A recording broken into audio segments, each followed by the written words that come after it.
Hello friends, welcome to online study bytes. मैं हूं प्रतीक्षा और हम पढ़ रहे हैं हमारा इतिहास और नागरिक जीवन कक्षा 6 की ये पुस्तक। और इसमें हम पढ़ेंगे आज चैप्टर 10। और ये आपके एग्ज़ाम चाहे यूपी टेट हो, टीजीटी हो, पीजीटी हो हिस्ट्री से, और सुपर टेट हो, सभी में आपके लिए हेल्पफुल होगी, आपके लिए मददगार साबित होगी, क्योंकि बहुत सारे क्वेश्चन होंगे जो आपको यहाँ से मिल जाएंगे। तो चलिए देख लेते हैं महत्वपूर्ण तथ्य।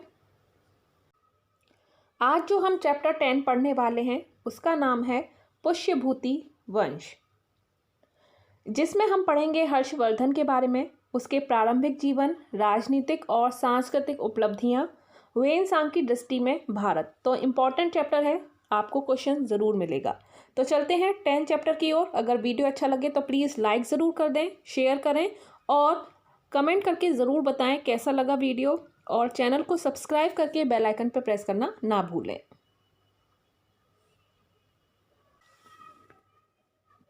लर्नर्स, अगर आप सीटेट या यूपी टीजीटी पीजीटी की तैयारी कर रहे हैं तो आप अनअकैडमी के साथ जुड़ सकते हैं। अनअकैडमी प्लस ज्वाइन कर सकते हैं, क्योंकि वहाँ पर आपको बहुत सारे ऐसे फीचर्स मिलते हैं जो आपके कोर्स को और बेहतरीन बनाते हैं, आपके तैयारी को और बेहतर बनाते हैं। जैसे कि learn life from the comfort of your home, unlimited access to all courses, top educators जो कि एक प्लेटफॉर्म पर जुड़े हैं और आपको एक अनअकैडमी के प्लेटफॉर्म से पढ़ाते हैं। Exhaustive coverage of syllabus, regular doubt clearing sessions होते हैं, लाइव टेस्ट सीरीज़ होती हैं, जो भी पढ़ाया जाता है स्टडी मटेरियल पीडीएफ फॉर्मेट में आपको प्रोवाइड किया जाता है, आंसर राइटिंग सेशन होते हैं और टाइम टाइम पर मेंटरशिप एंड गाइडेंस चलता रहता है, जिससे कि आप अपनी तैयारी कर सकते हैं और अच्छी तरह से। इसके अलावा सीटेट का मैशअप प्रैक्टिस सीरीज़ भी स्टार्ट हो रही है बाय हिमांशी सिंह। इसमें आपको मोस्ट इंपॉर्टेंट क्वेश्चन करवाए जाएंगे सीटेट 2021 से पहले, तो आप इसको ज्वाइन कर सकते हैं। मैशअप प्रैक्टिस सीरीज़ है।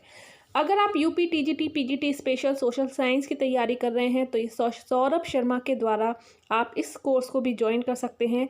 मोस्ट इम्पॉर्टेंट क्वेश्चन भी सॉल्व करवाए जाएंगे यूपी टीजीटी और पीजीटी के लिए। Then UP TGT PGT special mathematics by Kamaldeep Singh, और ये भी आप अनअकैडमी पर ज्वाइन कर सकते हैं।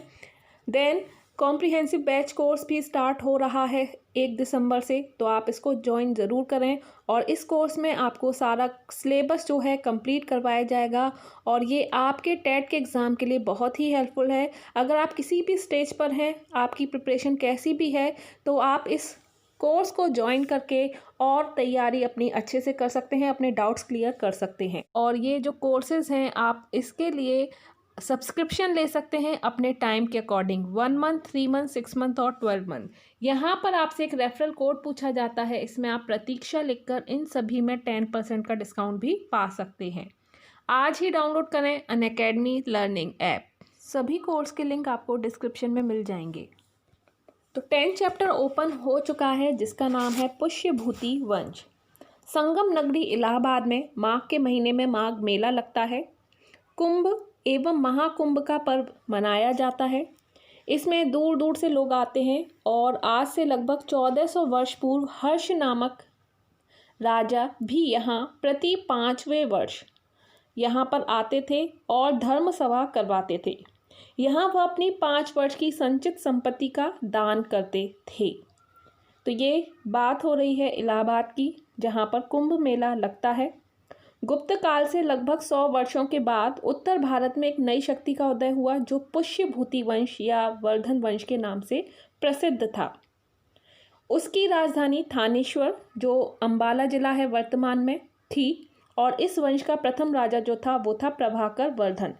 तो मोस्ट इम्पॉर्टेंट है, प्रभाकर वर्धन पुष्यभूति वंश का प्रथम राजा था, जिन्होंने हूणों को उत्तर पश्चिम भारत से बाहर खदेड़ दिया था। और प्रभाकर वर्धन के 2 पुत्र राज्यवर्धन, हर्षवर्धन तथा पुत्री राज्यश्री थी। हर्षवर्धन के बारे में पढ़ेंगे, काफ़ी चर्चित व्यक्ति हैं और इससे रिलेटेड क्वेश्चन भी कई बार एग्जाम में पूछा गया है। हर्षवर्धन 606 से 647 ईस्वी तक इनका शासनकाल रहा है। हर्षवर्धन 16 वर्ष की आयु में यानी कि 606 ईस्वी में गद्दी पर बैठे, और हर्ष की प्रारंभिक राजधानी क्या थी? थानेश्वर थी। बाद में उन्होंने कन्नौज को अपनी राजधानी बनाया। हर्षवर्धन स्वयं विद्वान थे तथा वह विद्वानों के आश्रयदाता भी थे। हर्ष ने संस्कृत में 3 नाटक नागानंद, रत्नावली और प्रियदर्शिका की रचना की है। तो यहाँ से क्वेश्चन आ जाता है, जैसे प्रियदर्शिका किसके द्वारा रचित है, या रत्नावली या नागानंद किसके द्वारा रचित है, तो आपका आंसर क्या होगा, हर्षवर्धन के द्वारा। उनके एक दरबारी कवि भी थे जिनका नाम था Banabhatta. Most important question, Harshacharita किसके द्वारा लिखा गया है, तो बाणभट्ट के द्वारा लिखा गया है। बाणभट्ट किसके दरबारी कवि थे, तो हर्षवर्धन के दरबारी कवि थे। चीनी यात्री ह्वेन-त्सांग, तो हा से ध्यान रखिए, मैच कर सकते हैं, हा से हर्षवर्धन, हा से ह्वेन-त्सांग। तो ह्वेन-त्सांग जो है उनके शासनकाल में आया, यानी कि हर्षवर्धन के शासनकाल में आया, और ह्वेन-त्सांग 15 वर्ष तक भारत में रहा।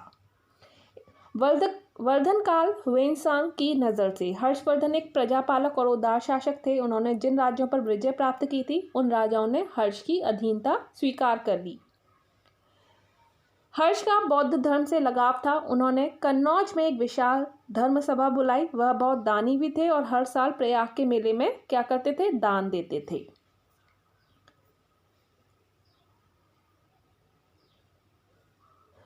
हर्ष ने सभी धर्म के विद्वान, पुरोहित, किसानों व ह्वेन-त्सांग को दान देने के लिए भी आमंत्रित किया था, और सारी चीज़ें जितना भी वो कमाते थे 5 साल में, वो सारी चीज़ें दान में दे दिया करते थे। नालंदा का विश्व प्रसिद्ध विश्वविद्यालय हर्ष के राज्य में था। यहाँ धर्म के अतिरिक्त व्याकरण, तर्क, चिकित्सा, विज्ञान, शिल्प और उद्योग की भी शिक्षा दी जाती थी। धार्मिक सद्भाव था, लोगों के विचारों में मतभेद नहीं था। ह्वेन-त्सांग ने यहाँ शिक्षा ग्रहण की, कहाँ पर, नालंदा विश्वविद्यालय में, और शिक्षण का कार्य भी किया। 647 ईस्वी में हर्षवर्धन की मृत्यु हो गई और उन्होंने लगभग 40 वर्षों तक शासन किया। उनकी मृत्यु के बाद केंद्रीय शासन सत्ता छिन्न भिन्न हो गई और उत्तर तथा दक्षिण भारत में छोटे छोटे राजवंशों की स्थापना हुई। इसी के साथ ये 10 चैप्टर यहाँ पर एंड होता है। छोटा सा ही था, और कुछ जो बातें थी जितनी भी इस चैप्टर में आई वो सभी इम्पॉर्टेंट थी, उनको आप ध्यान रखें। तो चलिए यहाँ पर एक्सरसाइज है, इसको कर लेते हैं। तो सत्य और असत्य बताना है।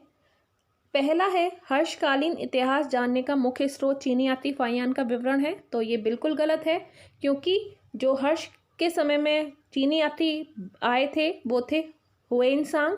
ह और ह मिला सकते हैं, ह्वेन-त्सांग। फाहियान जो थे वो हर्ष के समय में नहीं आए थे, तो ये जो आंसर है वो बिल्कुल गलत है। दूसरा है, हर्ष के दरबारी कवि बाणभट्ट थे। तो बिल्कुल सही है, हर्ष के दरबारी कवि जो थे वो बाणभट्ट थे, और उन्होंने एक बुक लिखी थी जिसका नाम था हर्षचरित, तो ये सही होगा। तीसरा, हर्षवर्धन की राजधानी कन्नौज थी। तो बिल्कुल सही। तो जब वर्धन वंश यानी कि पुष्यभूति वंश स्थापित हुआ था, उस समय जो राजधानी थी वो थानेश्वर थी, ठीक है। लेकिन बाद में कन्नौज को उन्होंने अपनी राजधानी बनाया। तो हर्षवर्धन के समय में जो राजधानी थी वो कन्नौज थी।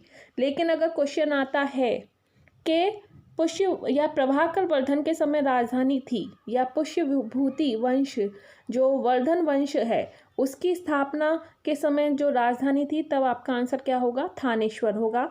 लेकिन हर्षवर्धन की राजधानी कौन सी है, कन्नौज है। फिर है, हर्षवर्धन के भाई का नाम राज्यवर्धन था। तो बिल्कुल सही। प्रभाकर वर्धन के 2 बेटे थे, पहले थे राज्यवर्धन और दूसरे थे हर्षवर्धन। तो यहाँ पर 3 सत्य है और 1 असत्य है।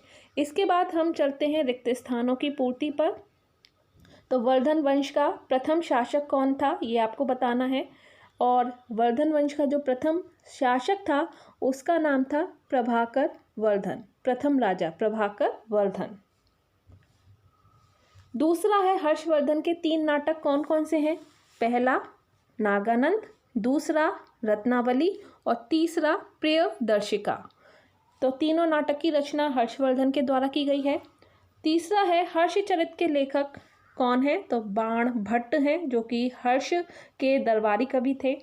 और चौथा है, हर्षवर्धन की मृत्यु डैश ईस्वी में हुई। तो हर्षवर्धन की जो मृत्यु हुई वो हुई 647 ईस्वी में।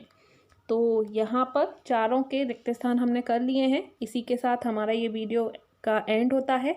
वीडियो अच्छा लगे तो प्लीज़ लाइक ज़रूर कीजिए, कोई डाउट है तो कमेंट कीजिए और बताइए कैसा लगा वीडियो। अभी के लिए इतना ही, बाय बाय, टेक केयर, मिलते हैं नेक्स्ट चैप्टर के साथ नेक्स्ट